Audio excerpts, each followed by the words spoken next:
Hello there, welcome to another episode of World of Tanks with Ungainly Titan. This time we're on Ensk, on the war variant of Ensk. Not that I don't think the war variant makes an enormous amount of difference.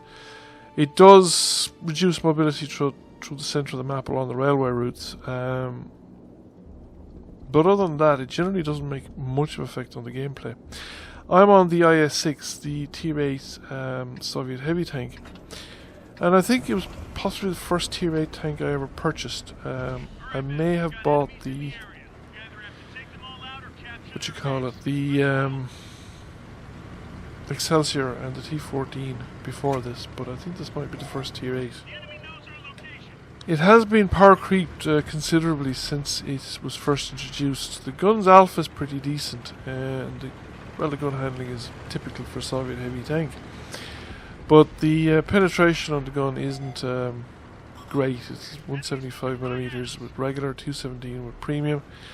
Frontal armour holds up pretty well. Still, it'll bounce quite a lot of shots. And it gives people the usual trouble that ISs tend to do. The people who know how to deal with it, know how to deal with it.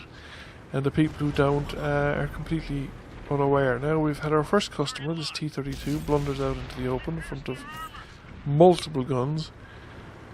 Now he's no choice but to continue, but however he doesn't stop behind the building, he just keeps going. And I don't get the kill shot on him, somebody else does, but he wasn't going to survive that. He wasn't hanging around behind that building. I'm not sure if the tank destroyer had a clean shot at him if he hid behind the building. He wouldn't have lasted anyway, because there was no support, so myself and the Tiger were completely immune from any other tank if we came around the corner to shoot him anyway. So there's another Tiger 1 heading out into the low ground beyond here. And I wait from here because I think, right, he's going out there, he's going to pop up at some stage.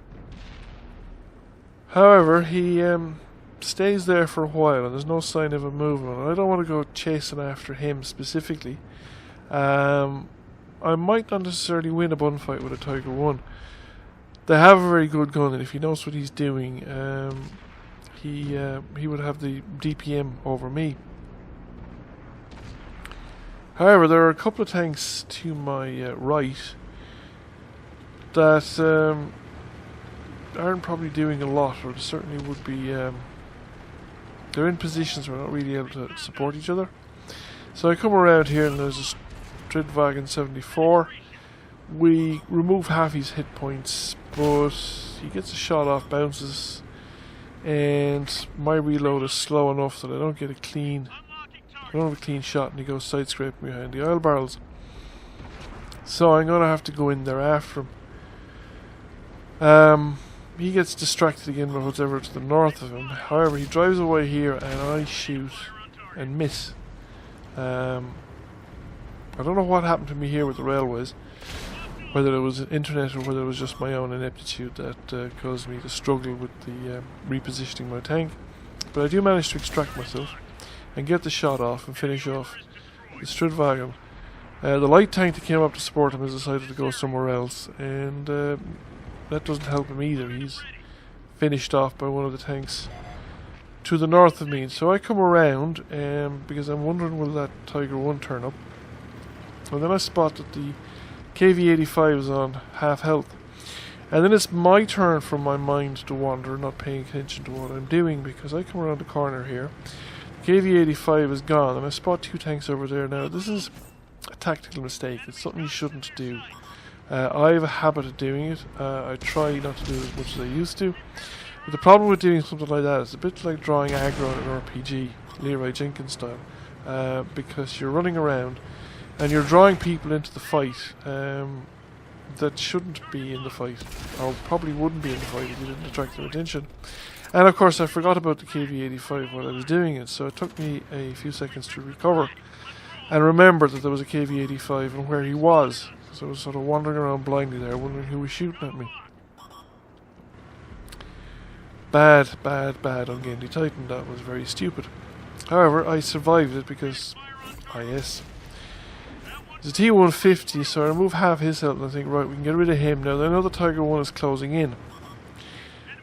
He's a stock Tiger 1, so we can... we're ignoring the Tiger 1, we're going to take out the T-150. Because he's the easier tank to take out, and his gun is just as dangerous, if not more dangerous actually.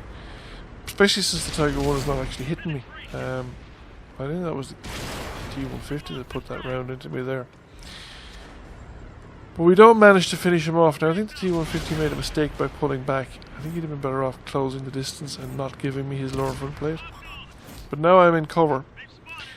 And I have all the time in the world to shoot at the Tiger 1. We don't quite get rid of him, but somebody else does. And the IKV has turned up the corner with very few hit points. So I can take the hit, come around the corner, and I finish him off. He doesn't even get the shot off. And that is all the tanks in this locality dealt with. There is one remaining enemy tank, but I'm not going to get there. Practically my entire team is between me and him, and they will all get there before I do. Well, there's a medium heading for the cap circle, so he wants to farm some cap points as well as I do. And I'm barely in the cap circle before the remaining enemy tank is gone. So, victory for our team. Quite a handy victory, really. So 100,000 silver. It's another one of the reasons I like this tank. 3k damage. Second class mastery, steel wall, and we blocked 1600 damage, which is quite respectable. So, came first by experience as well. Did the most damage in our team as well. So, overall, I quite like the IS-6. I still like the IS-6. I still think it works pretty well. So, thank you all for watching. If you liked the video, please consider giving it a like. And if you haven't already done so, give the channel a subscription. And I will catch you again soon.